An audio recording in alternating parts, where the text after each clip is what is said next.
Vyměňte ručky, pokočte zpátky, tohle chodí do. A výdech. A poslední pátý nádech.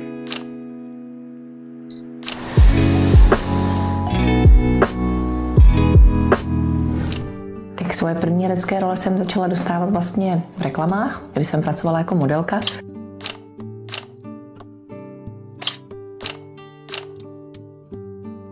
A zjišťovala jsem, že to je samostatná technika, že to je opravdu i pro reklamu kousek umění a moc mě to bavilo. A tak jsem si říkala, že by bylo fajn se o tom něco víc dozvědět. No a vlastně jsem se vracela takovým obloukem do dětství, protože na základní škole jsem navštěvovala divadelní kroužek. A to byla velká legrace. Já nemůžu pak tam dát tu ruku a tím by se mi dobrý, to nosit. takže a takhle je to dobrý, jo? Tady mám telefon a všecko je krásné. Proč mám jiný než včera? Já jsem včera měla jiný.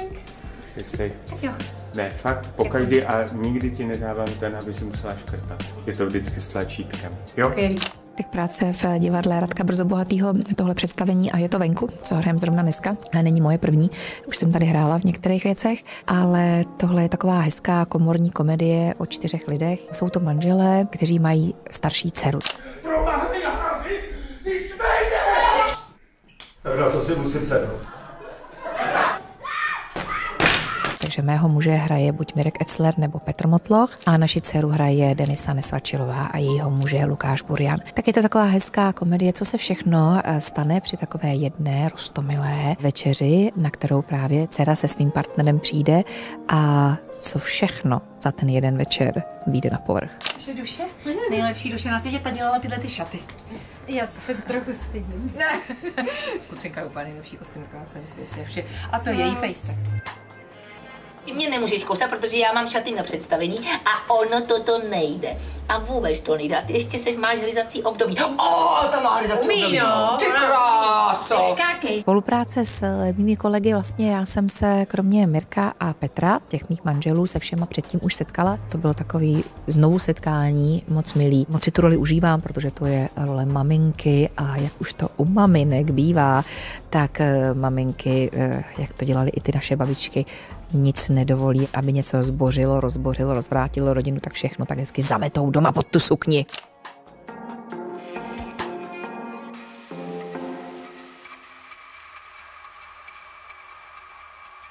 Tohle to svádí trošku k veselosti ta moje, tak můžem? Pojďme si společně zpříjemnit adventní čas a již po 13. si zaspívat. Ve středu 13. prosince v 18 hodin se spojí regiony a rozezní náměstí vánočními koledami. Přidejte se k nám. Více na www.českospívákoledy.cz.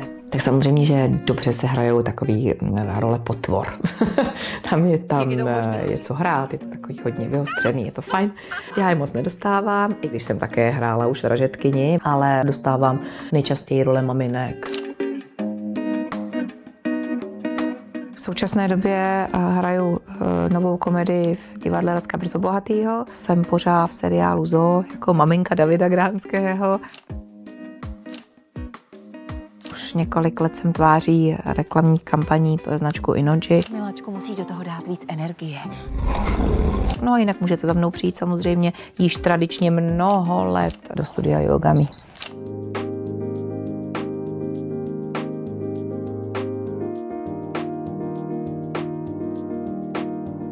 Pořádám takové hezké večery, autorské čtení z knížky Sáry a Jeany, co jsem napsala. Jezdíme různě po kulturních domech, malých divadlech. Já čtu některé příběhy z mých cest po Indii, protože jsem Indii navštívila poprvé v roce 99, takže před 24 lety. Neustále se tam vracím, vždycky ty moje cesty trvaly několik měsíců, vzala jsem tam i svoje děti, tak jsou to příběhy po různých posvátných místech a kdo má rád jogu, tak i ten si přijde na své, jsou tam různé jogové sestavy. Takže Sáry a Jeany.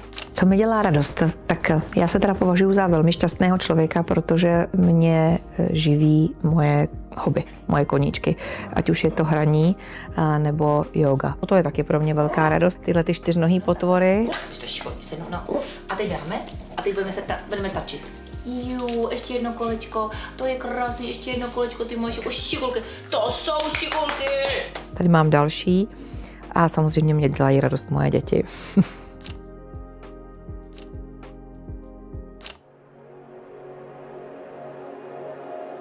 Je spousta herců, které mám ráda nebo je obdivuju. Bohužel s některými už si nezahraju, protože třeba pan Kopecký, který ho zbožňuju úplně, tak ten už není mezi náma. A co se týká ale hereček, které opravdu jako obdivuju pro jejich práci, tak pro mě je číslo 1 Meryl Streep.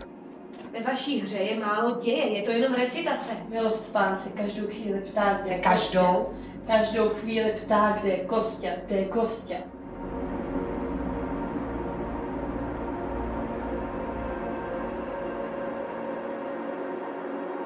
Nejde, se funguje.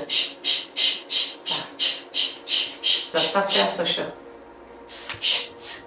Co bych poradila mladým začínajícím hercům? Musí je to hodně bavit. Musí to být vášeň. A když vás něco baví, tak to pro vás není práce, ale váš koníček. A pak jste ochotní pro ten koníček toho mnoho obětovat. Tak asi tak.